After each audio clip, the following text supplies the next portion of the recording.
What's happening, everybody? Hello and welcome back to Total Blast, where we discuss about everything Marvel and the MCU.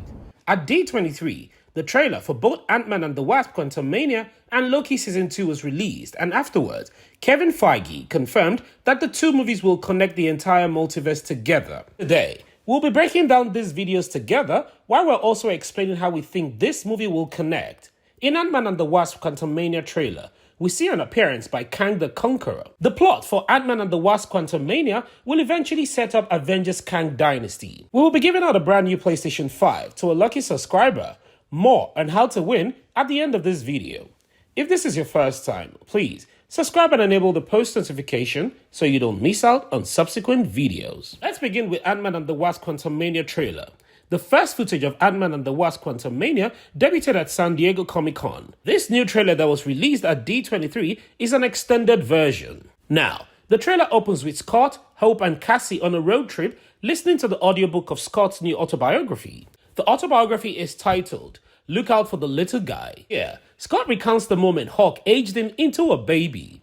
This is actually a callback to Avengers Endgame, when Scott Lang was used as a test subject for the time travel machine. He was turned into a teenager and an old man, and then a little baby, before returning to his normal self. In another scene, we see Scott's old boss from Baskin-Robbins called Dale. Also working at Baskin-Robbins is actor Ruben Rabasa, who you will recognize from the movie Amigos.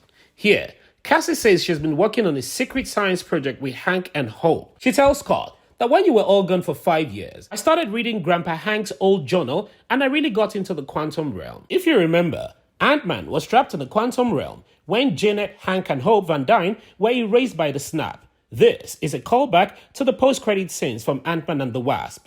He was there for 5 years, although to him it was just 5 minutes. He remained there until a rat activated the quantum tunnel in Avengers Endgame. Cassie then shows Scott and Janet a device that she's been making, saying, "If I had something like this, I could have found you." It's a communication device, and Cassie says that it works like a two-way radio. But immediately, Janet is suddenly concerned and she says, "Wait a minute, you're sending a signal down to the quantum realm. Turn it off." The device activates on its own, emitting a blue orb that sucks in Cassie and the others. Once in the quantum realm, things get a little bit wild. Bill Murray is there and he knows Janet. When the Ant-Man and the Wasp: QUANTUMANIA trailer was first released at Marvel panel at San Diego Comic-Con, while reviewing the trailer, we talked about Bill Murray joining the MCU. Murray's character is an old friend of Janet Van Dyne. In the quantum realm, all kinds of creatures are running around, and we see a mechanized motor. We hear a voice, which happens to be Kang's voice, saying, "Time isn't what you think if you want to get out of here. I'm the only shot you have." Scott replied, "You're making a big mistake. I'm an Avenger." Kang responds, "You're an Avenger? Have I killed you before?" This line is actually one of the most insane lines, and it literally gives me goosebumps whenever I hear it. This is actually where the Comic-Con version of the trailer ended, but this new trailer is extended. Scott is obviously surprised by the question that Kang asked him. Kang went on to say, "They all blend together after a while." After a while, Scott asked, "Who are you?" And Kang said, "Just a man who has a lot of time, like you, but we can help each other out." He continued and said, "Someone stole something from me, and you're the only one who can steal it back. So, do we have a deal?" Here, we see that Cassie is being held captive by Kang, and we see her shake her head, telling her dad not to strike any deal with Kang. Scott immediately replied Kang and saying, "No, I don't think we do." Kang uses a kind of telekinesis to slam Scott against the wall and bind him to it. He tells Scott, "You're out of your league, Ant-Man." This discussion between Kang and Scott kind of explains why we will be seeing Kang in Ant-Man and the Wasp: QUANTUMANIA. Kang needs Ant-Man help, and if my guess is right, it has to do with time travel. Scott is an expert with heist, from stealing Palm Tech to hacking Iron Man's arc reactor to stealing the Tesseract. His ability to shrink himself helped him a lot, and this is exactly why Kang needs him to steal something for him. This will likely be a follow-up to the time heist in Avengers Endgame, where the Avengers use the quantum realm to travel back in time to stop Thanos. Just that this time, Ant-Man will be looking for something different. Now, the released Loki Season 2 trailer. Loki Season 1 ended with Loki seeing himself inside the TVA, and he went to Mobius, but Mobius didn't know who he was. He also noticed that there used to be 3 statues of the Timekeepers. Now, there was just the one statue, and it was that of Kang. It was actually like the multiverse was broken. Now, In the new trailer that was shown at D23, we see Loki go back into the TVA and reading the book. As he walks around, he keeps phasing in and out, almost like the ghost in Ant-Man and the Wasp.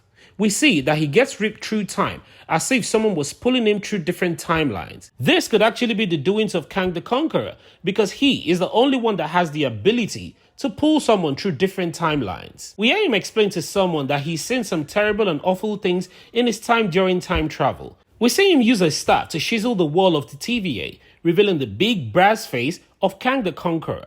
Loki looks at the wall and says, "War is on its way." Loki Season 2 footage reveals Ke-Huy Quan, who will be joining the MCU cast as the TVA archivist.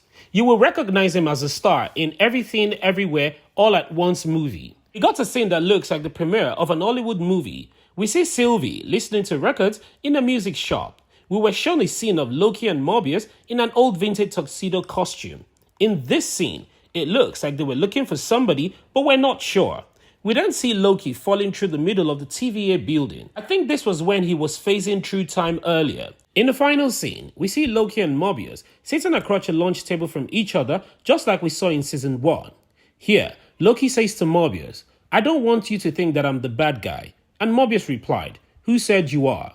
Loki says, "Iron Man, Captain America, Hulk, Black Widow, Hawkeye, Phil Coulson, Thanos, Nick Fury, my father, my brother, you."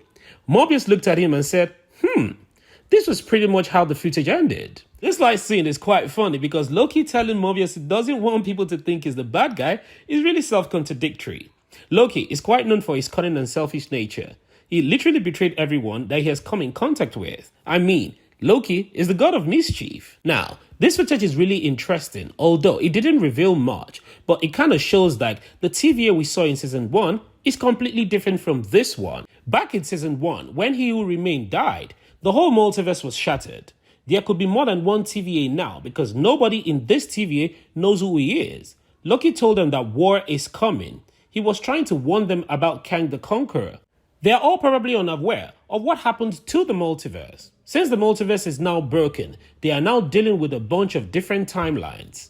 Now, we know that Loki Season 2 is going to be directly connected to Ant-Man and the Wasp QUANTUMANIA. Kevin Feige confirmed at D23 that Loki Season 2 is a project that connects the entire multiverse together. He also said that Ant-Man and the Wasp QUANTUMANIA is going to set up in a very direct way to the Avengers the Kang Dynasty.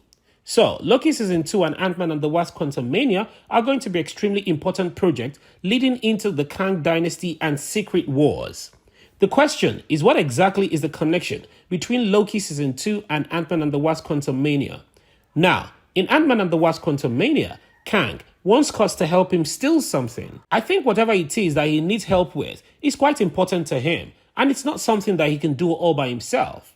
Whatever it is that Kang wants Scott to steal for him is definitely something relating to the multiverse and the quantum realm, since Ant-Man is the one who has the ability to go into the quantum realm.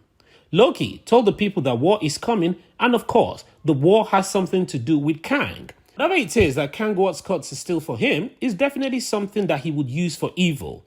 I'm super excited to know how all of these connect eventually. Ant-Man is coming in February of 2023, and Loki Season 2 will be coming in the summer of 2023. To our PlayStation 5 giveaway, like we said earlier, we'll be giving out a brand new PlayStation 5 to a lucky subscriber once we hit 1,000 subscribers. And all you have to do to win is keep watching, liking, commenting, and share. One lucky will be chosen from the comment section below. I also want to use this opportunity to say a big thank you to everyone who's been supporting this channel. We appreciate you guys. What are your thoughts about this video? And what are your thoughts about the plot story? And how do you think Ant-Man and the Wasp QUANTUMANIA and Loki Season 2 will connect? Please, don't forget to like this video and share your thoughts and opinions in the comment section below. Subscribe and turn on the post notification so you don't miss out on any of our latest Marvel news. Thank you so much for watching, and as always, I hope to see you in the next one!